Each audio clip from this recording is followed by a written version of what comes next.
What's going on, everybody? Welcome back to another video, and today we are going to review The Last of Us episode 7 of the HBO TV series. Pretty excited and pretty proud of the work we've done on this series so far. We have done all 6 episodes, and then we're doing episode 7 right now. And if you clicked on this video, would you mind liking this video and subbing to the channel? We really appreciate it. I'm sorry if I seem a little bit out of it. I currently have COVID. I hope that doesn't throw off my algorithm by saying that. But yeah, so I have that right now, and of course CDC guidelines. I'm not going to work for a few days, so I'm gonna try to work on some videos that I've been really trying to uh, put out there. And I wanted to start out with this one. I just finished watching the episode probably about 20 minutes ago. I recorded the entire episode 7 review really just like a few moments ago, and it screwed up. The whole video just corrupted. So I'm gonna try to do this again. It might seem a little rushed. I'm sorry about that. I might seem a little off, and I'm sorry about that too. But we are just trying to work through this thing, and I want to put this review out. So anyway, with that being said, thank you guys for coming to the video. Again, like and sub to the channel. Really appreciate it. And let's talk about episode 7 of The Last of Us TV show. So my initial thoughts of this episode is it's okay. It's okay. And again, I that's how I've been with this entire series. This series as a whole, after the premiere, I liked episode 2. That was a decent episode, and then I liked last week's episode. Other than that, everything has just been about average, subpar at best. I just this show it has not been hitting well with me, and I know that I'm in the minority here. There's a lot of people who consider this show like the greatest show on TV, and that's just fucking crazy. But you also entitled to your own opinion, and if that's how you feel, that's fine. And if you get something out of it that I don't, that's good too. But I wanted to kind of give my thoughts as usual in a review and give my thoughts on the episode as a whole. And that's what we're going to get into. So, as we know, this episode is the Left Behind episode. It's the DLC for the original game. And I'm sure most of you guys have played it. Matter of fact, I played it. I played it one time, like a few years after release for the original Last of Us. And then I actually just played it a week ago on PS5 to get ready for this episode. So I haven't played the DLC as much as the original game, but I do know the overall story. My initial thoughts on the game DLC, okay. You know what I mean? Look, man, like, I was just okay. You know what I mean? Like, I don't come to play The Last of Us for this Left Behind DLC. I just don't. There's nothing they do in the DLC that matches the game, and it's not supposed to. I know what it's there for. I don't expect the DLC to give me what the main game can give me. It's supposed to just add on to the main game, not really give me anything new. You know what I'm saying? So I never really expected that. But going into this episode, I wasn't really too excited about what I was gonna see. I thought the story in the game was decent. I liked the chemistry between Ellie and Riley. But in this show's track record of bringing in characters, I just wasn't really expecting much from it. And I hate to say it, and I'm gonna sound like a hater. I feel the exact same way about this episode. I just don't dig Ellie and Riley in this episode. I don't feel something is just off. Something I've noticed with this show since its inception is that I just don't feel like the characters have good chemistry. It took a while for Joel and Ellie to really click in the show. And I know, right? And I think I mentioned this in my last video. I know that Ellie and Joel's relationship is a work in progress. They don't just become a father-daughter duo within the first couple hours of the game. It takes a little bit of time. I totally get that. But I feel like in the show, it's almost worse in a sense where they almost have no chemistry. Like, even when Joel and Ellie are bitching at each other in the beginning of the game, you could feel like they were just bouncing off of each other. The actors were just bouncing off each other. In the show, I just never really got that. And so it kind of carries over with Ellie and Riley, because I know that Riley is a pretty huge stepping stone in Ellie's story. And in this episode in particular, she really is. So how this episode starts out, you see Ellie taking care of an injured Joel. As you know, in the last episode, he was stabbed, so he's bleeding out. And Joel looks up at Ellie while she's trying to put pressure on his wound. He looks at Ellie and goes, "You need to get the hell out of here. Go find Tommy." And she wasn't going to do it at first. He pushes her away. She runs up the steps as if she was going to go and leave him. And then a flashback occurs, and that's the Left Behind DLC. And you see Riley, and it's pretty much everything you see in the game. Riley and Ellie go on this little play date in the mall, and it's a really, it's a cool scene. I remember from the game just seeing this different stuff. Um, Sidebar, or not really a sidebar, but before I really get into that, these past two episodes have been phenomenal when it comes to music. The music in these episodes, one, completely pulled from the game, but two, when they decide to play this music, it's fantastic. I will say this show kills it with music.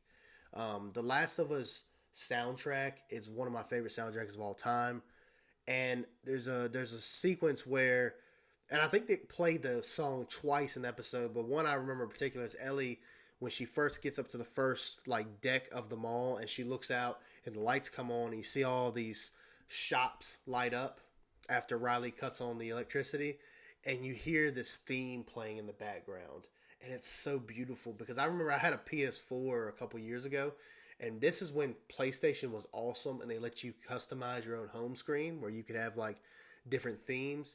Will they please bring that back to PS5? That would be awesome. Anyway, I remember that was the song that played behind on the theme that I had on my home screen on my PS4, and so when I hear that track, it immediately takes me back. It like really takes me back to those times, But it was a really cool scene, and all the stuff that happens between them two is pretty much verbatim from the game. They go to the carousel, and they're playing on that for a little while. They go to the arcade. I was a little bummed out with the arcade scene, man.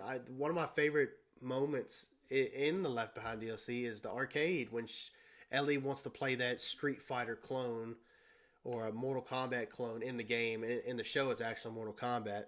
But she wants to play the game, and the power goes out, and Riley's like, you can still play, and it tells Ellie to close her eyes, and you kind of fight a boss a game in a game. And I thought that was a really, really neat scene in the game, and I was kind of hoping they were going to do that in the show, and they never did. And I was a little disappointed in that, but I understand why they changed it. We did get to see an infected in this episode, which I did figure we would see, or see a group of infected. It was a very quick scene, as usual. Not really a fan of that. I know that most of the scenes when someone's getting infected, it has to be kind of quick because you don't really want to know when the person gets infected. It's just going to happen. It's kind of like how I remember like Carl being infected on The Walking Dead when he got bit by the walker in the woods. It doesn't show you when it happens because it's such a quick scene. They do the same thing here with how Riley and Ellie get infected. And it was a good scene. It was pretty much essentially the same thing. Ellie's breaking shit, and then after Ellie kind of has her tantrum, sits beside Riley, and Riley's like, I think Ellie says, "What do we do now?" And Riley's like, "All right, well, I see we got a couple options. Option one, we can make this thing quick. I already don't like that option. Option two, we can just ride this thing out together." And then Ellie's like, "What's option three?" And then Riley just breaks down and says, "I'm sorry," And it was a nice scene, because Riley feels bad for this even happening in the first place. Because if it wasn't for her, Ellie wouldn't even been there. And so I was like, okay, that's a nice like touching sequence. And then it goes back to current times where Ellie is upstairs in the kitchen of the house where Joel is at, and she finds some yarn, a thread and a needle, really. Runs back down the stairs, and she's holding Joel's hand, and you see Joel's kind of stiff at first, but then you see his fingers interlock with hers, and I saw that as like a form of trust. And then Ellie starts sewing up Joel's wound, and it was a good scene. It was really good, and really that whole flashback was to show you that Ellie, she's a selfless person, and she was not going to leave. She stayed there with Riley till the very end. At least we assume, right? Because I know we didn't see that, so she's going to stay with Joel to the very end, if it's the actually end of Joel. And I thought that was a good Um, really, really emotion filled moment as well. And yeah, that's pretty much the episode. It's just Left Behind, and really, as far as the opinion on how you feel about the episode is whether or not you like the Left Behind DLC. If you're someone like me, you didn't really care much for it, then you're probably not going to care much for this episode. I'm going to give this episode, because I want to give it lower, but I don't think it's deserving of that. I'm going to give it a 7 out of 10. I think 7 out of 10 is being generous. Because I just feel that, again, same situation. And I don't think it's fair to be told I can't do this. Compared to the game, I just don't feel like this scene hits as hard, in my opinion. Even though I didn't really care about the Left Behind DLC all that much, I did still feel like Riley and Ellie's relationship was a bit more genuine. I felt like they were actually friends. In the show, I didn't really feel that way. I felt like, one, the Riley actress, and it's nothing awful on her. I thought she did a decent job for what they gave her. I feel like she's a bit too old. And I think she said she's like 17. In the show, she said she was 17. And Ellie's like 14. So there's already a little bit of an age gap. I know it's not a big age gap. But Riley just looks so much older than Ellie. And so it was just really hard for me to accept the fact that, one, they were the same age, and two, that they were best friends, because I didn't really feel they had much chemistry, and three, them having a crush on each other. It just didn't feel that way in the show. In the game, even though I didn't really care about the Left Behind DLC all that much, I felt like the game did it better in a sense. Just felt like the actors had more chemistry. I felt like Riley and Ellie's relationship was just way more genuine. And even in the simple moments, riding the carousel, playing the game, the Super Soakers, which we didn't see that in the show either, but I'm fine with that. I don't really think that that's a scene that necessarily has to be in it. But it is a nice, wholesome moment for these two girls living in a shitty world, just trying to have a good time. Especially when you understand the underlying issues in effect with Riley going with the Fireflies, and she has to leave Ellie pretty much indefinitely after she left in the first place to join the Fireflies. So when you understand it like that, it does hit a little bit harder for the overall story. But I just, again, I just think the game has just done most of these scenes, these most of these emotion filled story driven scenes, way better in that narrative than it has in the show. But again, opinions are like assholes. Most people have them, and so that's fine if you don't feel that way. But that's just how I feel, and I don't think it changes with this episode. I don't think it was a bad episode. Episode 8 looks good. We're getting to that David storyline with the cannibals, and I'm interested to see how they do it. I think they're probably gonna fuck it up because they've done that with most things in this story. But it's only because I love this story so much and I want to see it done justice. And when I heard there was a Last of Us TV show, I got super excited, and it just is falling flat. It's very, very underwhelming. As of right now, I'm just gonna say this, and that's how I'm gonna end the video. As of right now, I will probably never watch this show again after this season's done. I would probably never go back and watch episodes 1 through 9 ever again. I mean, unless 8 and 9 are just freaking fantastic from start to finish, which I doubt it.